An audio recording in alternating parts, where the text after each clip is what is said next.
67세 서인자는 안방 장롱문을 열 때마다 숨을 한 번 더 들이쉬었다. 시어머니가 돌아가신 지 2년이 지났지만 그 안에는 여전히 시어머니의 옷가지와 손수건, 낡은 라디오가 그대로 있었다. 옷에서는 오래된 나프탈렌 냄새가 났고 손수건에는 누렇게 곰팡이가 피어 있었다. 인자는 알고 있었다. 이걸 보관하는 게 정상이 아니라는 걸. 하지만 손이 닿지 않았다. 며느리 정미경은 그 장롱만 보면 눈살이 찌푸려졌다. 42세, 결혼 15년 차. 시할머니 산소도 2번이나 벌초를 다녀왔건만 집 안에는 여전히 죽은 어른의 물건이 살아있었다. 미경은 말하지 않았다. 하지만 속으로는 답답했다. 저게 추억이라고. 그냥 곰팡이 핀 헌옷인데. 그녀는 청소할 때마다 그 장롱을 피해 걸레질을 했다. 건드리면 안 될 것 같았다. 어느 날 저녁 인자가 장롱 앞에 앉아 손수건을 만지작거리고 있었다. 미경이 지나가다 그 모습을 봤다. 시어머니의 얼굴에는 슬픔이 아니라 두려움 같은 게 어려 있었다. 미경은 그제야 깨달았다. 어머니는 저걸 버리는 게 무서운 거구나. 하지만 이해되지는 않았다. 돌아가신 시할머니는 이미 갔는데 왜 산 사람이 그 짐을 안고 사는지. 그날 밤 미경은 남편에게 조심스럽게 말했다. 여보, 할머니 유품 좀 정리하면 안 될까? 남편은 TV를 보다 말고 고개를 돌렸다. 엄마가 알아서 하시겠지. 건드리지 마. 그 말투는 차가웠다. 미경은 더 이상 말하지 않았다. 하지만 속으로는 분명히 알고 있었다. 이 집에서 자기 목소리는 없다는 걸. 시어머니에 대한 추억이 자기 현재보다 무겁다는 걸. 며칠 뒤 인자는 장롱 문을 열고 오랫동안 그 안을 들여다봤다. 손수건 사이로 작은 쪽지가 보였다. 시어머니의 글씨였다. 인자야, 내가 가면 이것들 다 태워라. 네가 힘들까 봐. 인자의 눈에 눈물이 고였다. 시어머니는 알고 계셨던 거다. 이게 며느리인 자신에게 짐이 될 거라는 걸. 그런데도 인자는 버릴 수가 없었다. 미경은 부엌에서 그 모습을 멀리서 지켜봤다. 시어머니 서인자의 떨리는 어깨가 보였다. 순간 미안함이 들었다. 하지만 동시에 화도 났다. 나도 힘든데 왜 나는 이해받지 못하지? 그녀는 설거지를 하며 생각했다. 언젠가는 저 장롱을 비워야 한다고. 그게 언제가 될지 모르지만. 그때 인자가 뒤돌아서며 미경과 눈이 마주쳤다. 둘 다 아무 말도 하지 않았다. 하지만 그 침묵 속에는 서로 다른 무게가 담겨 있었다. 인자에게는 시어머니를 놓지 못하는 과거가, 미경에게는 앞으로 나아가지 못하는 현재가. 다음 날 미경은 결심했다. 시어머니의 동생인 미자 이모에게 전화를 걸기로. 미경은 핸드폰을 들고 한참을 망설였다. 시어머니의 동생 써미자에게 전화를 거는 게 쉽지 않았다. 64세인 미자는 언니 인자와 달리 시원시원한 성격이었지만 가족 일에는 언제나 언니 편이었다. 미경은 숨을 고르고 통화 버튼을 눌렀다. 이모님, 저 미경이에요. 며느리. 무슨 일이야? 미경은 조심스럽게 말을 꺼냈다. 이모님, 할머니 유품 좀 정리하고 싶은데요. 전화 너머로 잠시 침묵이 흘렀다. 미자가 한숨을 쉬는 소리가 들렸다. 언니가 못 버리는 거 알면서 왜 그래? 그냥 둬. 미경의 목소리가 조금 높아졌다. 이모님, 벌써 2년이 지났어요. 곰팡이까지 폈는데 이게 말이 돼요? 그래도 그건 언니 마음이야. 내가 왜 참견해? 그 말에 미경은 가슴이 답답해졌다. 참견? 매일 그 집에서 살림하는 사람은 자기인데. 청소하고 빨래하고 밥하는 사람은 자기인데. 미경은 목소리를 낮추며 말했다. 이모님, 저도 이해하려고 해요. 근데 어머니가 저 장롱만 보면 너무 힘들어 보이세요. 오히려 정리하는 게 어머니한테도 나을 것 같은데. 미자는 잠시 생각하다가 말했다. 언니는 추억을 혼자 끌어안고 사는 성격이야. 할머니 돌아가시고 나서 더 심해졌어. 그 사람은 물건을 버리면 할머니를 또 한 번 보내는 기분일 거야. 미경은 이해가 되지 않았다. 그럼 평생 안 버리라는 거예요? 저는 그 장롱 때문에 청소할 때마다 스트레스 받아요. 추억하고 짐은 남의 눈엔 비슷해 보이지만 당사자에겐 달라. 언니한테는 시어머니가 친엄마보다 더 각별했거든. 미자의 말이 끝나자 미경은 전화를 끊고 싶었다. 하지만 참았다. 대신 다른 방법을 생각해냈다. 그럼 이모님이 와서 언니 좀 설득해 주시면 안 돼요? 저는 솔직히 저 장롱 때문에 너무 답답해요. 미자는 잠시 말이 없었다. 그리고 천천히 대답했다. 알았어. 내가 한번 가볼게. 근데 미경아, 언니 앞에서 함부로 말하지 마. 그 사람 마음 약해. 전화를 끊고 미경은 핸드폰을 내려놓았다. 마음이 복잡했다. 자기가 잘못된 건가? 아니면 시어머니가 이상한 건가? 미경은 거실로 나가 장롱을 바라봤다. 저 안에 뭐가 있길래 사람을 이렇게 붙잡아두는 걸까? 그날 저녁 인자는 미경의 눈빛이 평소와 다르다는 걸 느꼈다. 뭔가 결심한 것 같은 표정이었다. 인자는 불안했다. 혹시 며느리가 자기 몰래 뭔가 하려는 건 아닐까? 장롱 열쇠를 확인했다. 다행히 그대로 있었다. 밤이 깊어지고 인자는 잠들지 못하고 장롱 앞에 앉았다. 손수건을 꺼내 코에 대봤다. 시어머니의 냄새는 이미 사라진 지 오래였다. 남은 건 곰팡이 냄새뿐이었다. 인자는 알고 있었다. 이게 미련이라는 걸. 하지만 놓을 수가 없었다. 다음 날 아침 미자에게서 문자가 왔다. 언니, 이번 주말에 갈게. 미경이가 연락했어. 인자는 핸드폰을 쥔 채 굳어버렸다. 며느리가 동생에게 먼저 연락을 했구나. 배신감이 밀려왔다. 미경은 그 문자를 보고도 모른 척했다. 하지만 속으로는 생각했다. 이번 주말이면 끝난다. 저 장롱도 이 답답함도. 주말이 되었다. 미자가 집에 도착했을 때 인자는 현관문을 열어주면서도 표정이 굳어 있었다. 미자는 언니의 얼굴을 보자마자 알 수 있었다. 며느리가 먼저 연락한 것에 대해 서운해하고 있다는 걸. 언니, 나왔어. 응, 들어와. 거실에는 미경이 차를 준비해 두고 있었다. 세 사람은 어색하게 마주 앉았다. 미자가 먼저 입을 열었다. 언니, 미경이가 연락했어. 할머니 유품 때문에. 인자는 찻잔을 내려놓으며 차갑게 말했다. 그래, 며느리가 먼저 너한테 말했더라. 나한테는 한마디도 없이. 미경은 가슴이 철렁했다. 시어머니가 서운해하고 있었던 거다. 미경은 조심스럽게 말했다. 어머니, 그게 아니라 제가 어떻게 말씀드려야 할지 몰라서요. 어머니가 너무 힘들어 하시는 것 같아서. 내가 힘들다고? 내가 언제 힘들다고 했어? 인자의 목소리가 떨렸다. 미자는 둘 사이를 중재하려 했다. 언니, 미경이가 나쁜 마음으로 한 건 아니야. 그냥 언니 걱정돼서 그런 거잖아. 하지만 인자는 고개를 저었다. 걱정? 그냥 저 장롱이 눈에 거슬려서 그런 거지. 솔직히 말해, 미경아. 미경은 할 말을 잃었다. 부정할 수 없었다. 일부는 사실이었으니까. 미경은 숨을 깊게 들이쉬고 말했다. 어머니, 네, 맞아요. 저도 불편해요. 2년 동안 그 장롱을 보면서 청소할 때마다 피해 다녔어요. 근데 그게 잘못인가요? 저도 이 집에서 사는 사람인데. 인자의 얼굴이 굳어졌다. 미자는 급하게 말을 끊었다. 야, 미경아. 그렇게 말하면 안 되지. 왜요? 저도 제 마음을 말할 권리는 있잖아요. 미경의 목소리에 15년간 쌓인 감정이 터져나왔다. 시집 와서 단 한 번도 자기 의견을 제대로 말하지 못했던 그 세월이. 인자는 자리에서 일어섰다. 그래, 네 집이지. 내가 뭐라고 했어. 그럼 네 마음대로 다 치워. 어머니, 그런 뜻이 아니라. 하지만 인자는 방으로 들어가 문을 닫아버렸다.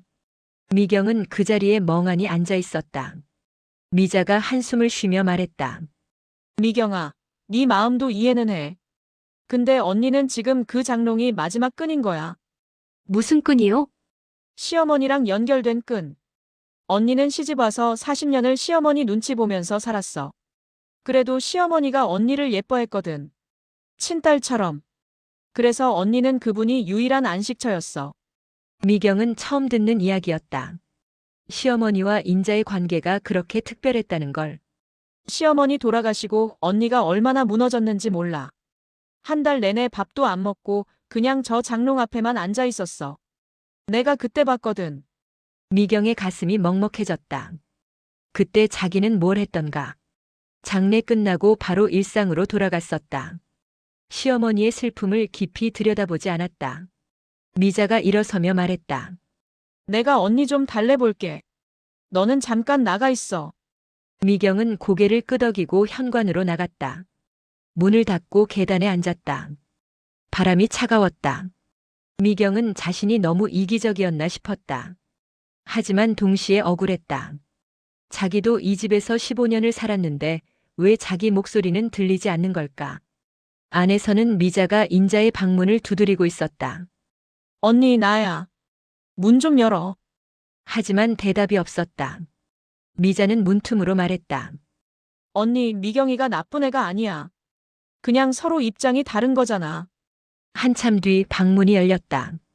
인자의 눈이 빨갛게 충혈되어 있었다. 미자는 인자의 방으로 들어갔다. 언니는 창가에 서서 밖을 내다보고 있었다. 등이 작아 보였다. 미자가 조심스럽게 다가가 물었다. 언니, 괜찮아? 인자는 대답 대신 작게 한숨을 쉬었다. 미자는 언니 옆에 섰다. 한참 동안 둘은 아무 말도 하지 않았다. 그러다 인자가 먼저 입을 열었다. 미자야, 나 이상한 거 맞지? 무슨 소리야? 아니, 맞아. 죽은 사람 물건 2년이나 붙잡고 있으니까. 며느리 눈에는 내가 제정신 아닌 것처럼 보이겠지. 미자는 언니의 어깨를 잡았다. 언니, 그게 아니라 언니가 놓기 힘든 거잖아. 그건 이상한 게 아니야. 인자는 고개를 저었다. 아냐. 나도 알아. 이제 버려야 한다는 거. 근데 자꾸 미루게 돼. 막상 버리려고 하면. 뭐가 무서운데? 인자는 눈물을 닦으며 말했다. 어머니를 완전히 잊어버릴 것 같아서. 물건이라도 남아있으면 어머니가 진짜 가신 게 아닌 것 같잖아. 근데 이걸 버리면 정말 끝인 것 같아. 미자의 가슴이 먹먹해졌다. 언니가 이렇게까지 힘들어하고 있었다는 걸 몰랐다. 미자는 언니의 손을 잡았다. 언니, 같이 한번 보자. 장롱 안에 뭐가 있는지. 인자는 잠시 망설이다가 고개를 끄덕였다. 두 사람은 거실로 나왔다. 미경은 아직 밖에 나가 있었다. 미자는 천천히 장롱 문을 열었다. 오래된 한복 저고리 2벌, 손수건 여러 장, 낡은 라디오, 그리고 작은 상자 하나. 미자는 상자를 꺼냈다. 인자가 급하게 말했다. 그건 열지 마. 하지만 미자는 이미 상자를 열고 있었다. 안에는 흑백 사진 몇 장과 쪽지가 들어 있었다. 미자는 사진을 하나씩 꺼냈다. 시어머니가 아기였던 큰아들을 안고 있는 사진. 명절날 온 가족이 모인 사진, 병원 복도에서 찍은 사진. 미자가 쪽지를 펼쳤다. 시어머니의 글씨였다. 인자야, 네가 힘들 때마다 이 사진을 보렴. 나는 항상 네 편이란다. 미자는 목이 메었다. 인자는 그 쪽지를 보자마자 눈물을 쏟았다. 언니 어머니가 언니를 얼마나 사랑했는지 알겠어. 인자는 흐느끼며 말했다. 내가 어머니를 마지막으로 업고 병원 데려가던 날 입고 계셨던 게 저 한복이야. 그날 어머니가 내 손 꼭 잡고 그러셨어. 인자야, 고맙다. 네가 있어서 엄마가 편히 간다고. 미자는 언니를 안아줬다. 인자는 미자의 어깨에 기대어 한참을 울었다. 15년 동안 참았던 눈물이 쏟아지는 것 같았다. 아니, 2년 동안 혼자 삼켰던 슬픔이. 한참 뒤 인자가 눈물을 닦으며 말했다. 미자야, 이거 다 가져가. 뭐? 나 이제 놓을게. 어머니도 이러길 원하지 않으셨을 거야. 쪽지에도 그렇게 써 있잖아. 다 태우라고. 미자는 고개를 저었다. 언니, 다 버릴 필요는 없어. 정말 소중한 것만 남기고 나머지는 정리하자. 그때 현관문이 열리고 미경이 들어왔다. 두 사람이 장롱 앞에서 눈물 흘리는 모습을 보고 놀랐다. 미경은 조심스럽게 다가갔다. 어머니, 인자는 미경을 보며 말했다. 미경아, 미안해. 네 마음도 몰라준 것 같아서. 미경은 고개를 저었다. 아니에요, 어머니. 제가 너무 성급했어요. 미자가 두 사람을 번갈아 보며 말했다. 둘 다 잘못 없어. 그냥 서로 입장이 달랐던 거야. 근데 이제 같이 해결하면 되잖아. 인자는 장롱 안을 다시 들여다봤다. 미경아, 우리 같이 정리할래? 혼자 하기엔 너무 무거워. 미경의 눈에 눈물이 고였다. 처음으로 시어머니가 자신에게 손을 내밀었다. 네, 어머니. 같이 해요. 미자는 두 사람을 보며 조용히 미소 지었다. 그리고 말했다. 그럼 나도 도울게. 우리 셋이서 천천히 하자. 세 사람은 장롱 앞에 둘러앉았다. 이제 시작이었다. 세 사람은 장롱 앞에 둘러앉아 하나씩 물건을 꺼내기 시작했다. 미자가 먼저 한복 저고리를 펼쳤다. 연한 분홍색 저고리였다. 곰팡이가 군데군데 피어 있었지만 원래는 아름다운 옷이었을 것 같았다. 이거 어머니가 명절 때마다 입으시던 거야. 인자가 저고리를 만지며 말했다. 미경은 그 모습을 보다가 조심스럽게 물었다. 어머니, 이 옷은 어떻게 할까요? 인자는 한참 망설이다가 대답했다. 이건 기증하자. 곰팡이 핀 부분만 잘라내면 누군가 입을 수 있을 거야. 미자가 고개를 끄덕였다. 그래, 그게 좋겠다. 어머니도 그러시길 원하셨을 거야. 다음은 손수건이었다. 하얀 손수건 여러 장이 묶여 있었다. 인자가 그중 하나를 펼쳤다. 모서리에 작은 자수가 놓여 있었다. 인자라는 글자였다. 이건 어머니가 직접 놓아주신 거야. 내가 시집 올 때. 미경은 처음 보는 물건이었다. 시어머니가 이렇게 정성스럽게 준비했던 것들이 있었다는 걸. 미경은 자신이 몰랐던 시어머니의 과거가 조금씩 보이는 것 같았다. 미자가 말했다. 언니, 이 손수건은 남겨두자. 이건 너한테 특별한 거잖아. 인자는 고개를 끄덕였다. 하지만 다른 손수건들은 하나씩 접어서 정리했다. 나머지는 깨끗한 것만 골라서 너 가져가. 미자야. 나? 응. 어머니가 너도 예뻐하셨잖아. 나만 가지고 있을 필요 없어. 미자의 눈시울이 붉어졌다. 언니가 이렇게 마음을 열다니. 미자는 손수건 두 장을 골라 조심스럽게 접었다. 이제 라디오 차례였다. 낡은 은색 라디오. 인자가 그걸 보자 깊은 한숨을 쉬었다. 이건 어머니가 매일 아침 들으시던 거야. 뉴스 듣고 트로트 듣고 나도 모르게 어머니 목소리가 들릴 것 같아서 한동안 켜봤어. 미경이 물었다. 지금도 작동해요? 응. 근데 이제 안 들어. 너무 슬퍼서. 미자가 라디오를 들어보며 말했다. 언니, 이건 고모네 조카한테 줘도 될까? 요즘 애들이 이런 빈티지 라디오 좋아하더라. 인자는 잠시 생각했다. 라디오를 버리는 게 아니라 누군가에게 주는 것. 그렇게 생각하니 마음이 조금 편해졌다. 그래, 그게 좋겠다. 어머니도 누가 쓰길 바라셨을 거야. 마지막으로 상자 안에 있던 사진들. 미자가 사진을 하나씩 미경에게도 보여줬다. 시할머니가 큰 손자를 안고 웃고 있는 사진, 온 가족이 모여 밥 먹는 사진, 병원 복도에서 인자와 손잡고 있는 사진. 미경은 그 사진들을 보며 뭉클했다. 자신이 알던 시할머니는 병상에 누워 계신 모습뿐이었다. 하지만 이 사진 속 할머니는 웃고 있었다. 행복해 보였다. 어머니, 이 사진들 앨범에 정리하면 어때요? 예쁜 앨범에 넣어서 거실에 두면 좋을 것 같아요. 인자는 미경을 바라봤다. 며느리가 이렇게 적극적으로 의견을 내는 게 처음이었다. 그리고 그 의견이 나쁘지 않았다. 그래, 그게 좋겠다. 장롱 안에 숨겨두는 것보다. 미자가 웃으며 말했다. 맞아. 기억은 숨기는 게 아니라 꺼내놓고 보는 거야.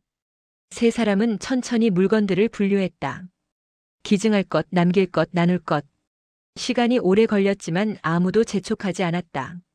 인자는 하나하나 만지면서 기억을 떠올렸고 미경과 미자는 그 이야기를 들어주었다. 해가 지고 저녁이 되었을 때 장롱은 거의 비어 있었다. 남은 건 손수건 한 장, 사진 몇 장, 그리고 쪽지뿐이었다. 인자는 그것들을 작은 나무 상자에 담았다. 미경이 준비해둔 예쁜 상자였다. 이 상자는 어디에 둘까? 인자가 물었다. 미자가 대답했다. 언니 방 협탁 위에 두면 어때? 그럼 언제든 꺼내볼 수 있잖아. 인자는 고개를 끄덕였다. 그래, 그게 좋겠다. 미경은 상자를 들고 안방으로 갔다. 협탁 위에 조심스럽게 올려놓았다. 인자가 뒤따라 들어와 그 상자를 바라봤다. 이상하게도 마음이 편했다.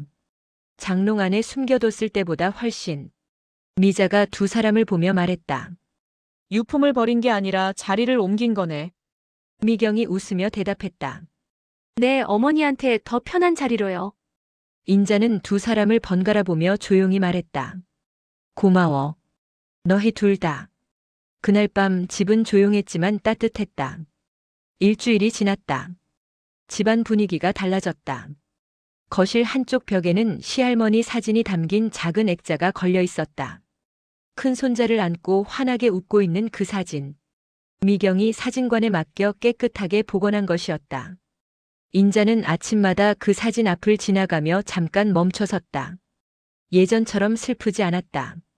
오히려 마음이 편안했다. 장롱 안에 숨겨뒀을 때는 죄책감 같은 게 있었다.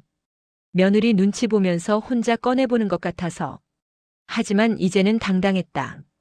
가족 모두가 볼 수 있는 곳에 있으니까. 미경은 청소가 한결 수월해졌다. 장롱은 이제 평범한 옷장이 되었다. 계절 옷과 이불을 넣어두었다. 문을 열 때마다 느꼈던 그 무거운 기분이 사라졌다. 대신 시어머니를 조금 더 이해하게 됐다. 시할머니가 인자에게 얼마나 큰 의미였는지. 어느 날 저녁 미경이 설거지를 하고 있을 때 인자가 부엌으로 들어왔다. 평소에는 거실에서 TV만 보시던 분인데 인자가 조심스럽게 말을 꺼냈다. 미경아, 네, 어머니. 저번에 미안했어. 네 마음도 생각 못하고. 미경은 손을 닦으며 돌아섰다. 시어머니가 먼저 사과하는 게 처음이었다. 미경은 고개를 저었다. 아니에요, 어머니. 저도 어머니 입장을 몰랐어요. 인자가 한숨을 쉬며 말했다. 나도 네가 15년 동안 얼마나 참았을지 이제야 알 것 같아. 이 집에서 네 목소리 한 번 제대로 못 냈을 텐데. 미경의 눈시울이 붉어졌다. 시어머니가 자신의 마음을 알아준다는 게 이렇게 고마울 줄 몰랐다. 어머니, 앞으로는 네 생각도 많이 물어볼게. 나만 생각하고 살면 안 되지. 인자가 미경의 손을 잡았다. 그 손이 따뜻했다. 미경은 고개를 끄덕이며 눈물을 참았다. 그날 밤 인자는 혼자 방에 앉아 협탁 위 상자를 바라봤다. 천천히 뚜껑을 열었다. 손수건 사진 쪽지. 여전히 소중했지만 예전처럼 무겁지 않았다. 이제는 추억이었다. 짐이 아니라. 인자는 손수건을 꺼내 손등에 얹었다. 시어머니의 체온은 느껴지지 않았다. 하지만 괜찮았다. 인자는 작게 중얼거렸다. 어머니, 이제야 보내드릴 준비가 된 것 같아요. 쪽지를 다시 읽었다. 인자야, 네가 힘들 때마다 이 사진을 보렴. 나는 항상 네 편이란다. 인자는 쪽지를 접어 다시 상자에 넣었다. 그리고 뚜껑을 닫았다. 며칠 뒤 미자가 다시 집에 들렀다. 언니 얼굴이 전보다 밝아 보였다. 미자가 웃으며 물었다. 언니, 요즘 괜찮아? 응. 훨씬 나아졌어. 미경이랑은? 인자가 미소 지었다. 어제 같이 마트 갔다 왔어. 오랜만에 둘이서. 미자는 놀랐다. 언니가 며느리와 단둘이 외출한 게 처음이었다. 진짜? 언니가? 응. 미경이가 뭐 사고 싶은 거 있냐고 물어봐서. 처음엔 괜찮다고 했는데 미경이가 계속 권하더라. 그래서 같이 갔어. 미자는 흐뭇했다. 언니와 며느리 사이가 이렇게 가까워질 줄 몰랐다. 그래, 잘 됐다. 이제야 진짜 가족 같네. 인자가 고개를 끄덕였다. 미자야, 내 덕분이야. 네가 중간에서 도와주지 않았으면. 무슨 소리야? 이 둘이 마음 연 거지. 두 사람은 거실 소파에 앉아 차를 마셨다. 벽에 걸린 시어머니 사진이 보였다. 미자가 사진을 보며 말했다. 어머니도 좋아하셨을 거야. 가족들이 이렇게 화목한 거. 인자는 사진을 보며 조용히 말했다. 그러게. 어머니가 살아계셨으면 얼마나 좋아하셨을까. 그때 미경이 방에서 나왔다. 손에 뭔가 들고 있었다. 어머니, 이모님 이거 보세요. 미경이 가져온 건 새 앨범이었다. 시할머니 사진들을 정리해서 만든 것이었다. 첫 페이지에는 큰 손자를 안고 있는 사진, 그 다음 페이지에는 가족 사진들이 차례로 정리되어 있었다. 인자는 앨범을 받아들고 한참 들여다봤다. 미경이 이렇게까지 정성을 들였다는 게 믿기지 않았다. 미경아, 언제 이걸? 어머니 주무실 때 조금씩 만들었어요. 이제 이 앨범은 우리 가족 보물이에요. 인자의 눈에 눈물이 고였다. 고맙다, 미경아. 세 사람은 앨범을 함께 보며 이야기를 나눴다. 시할머니 이야기, 옛날 이야기, 웃긴 일화들. 거실은 웃음소리로 가득 찼다. 그날 저녁 인자는 상자를 열지 않았다. 굳이 열 필요가 없었다. 기억은 이제 상자 안이 아니라 가족들 마음속에 있었으니까. 이 이야기는 여기서 마무리됩니다. 서인자 어르신은 2년 동안 혼자 짊어졌던 시어머니에 대한 그리움을 이제는 가족들과 함께 나누게 되었습니다. 며느리 정미경 씨는 15년 만에 처음으로 자신의 목소리를 냈고 시어머니는 그 목소리를 들어주었습니다. 그리고 그 사이에서 미자 이모가 다리가 되어주었습니다. 유품을 버린 게 아니었습니다. 자리를 옮긴 것이었습니다. 장롱 속 어둠에서 협탁의 빛으로, 혼자만의 슬픔에서 함께하는 추억으로. 기억은 무거운 짐이 될 수도 있지만 함께 나누면 따뜻한 유산이 됩니다. 혹시 여러분도 비슷한 경험이 있으신가요?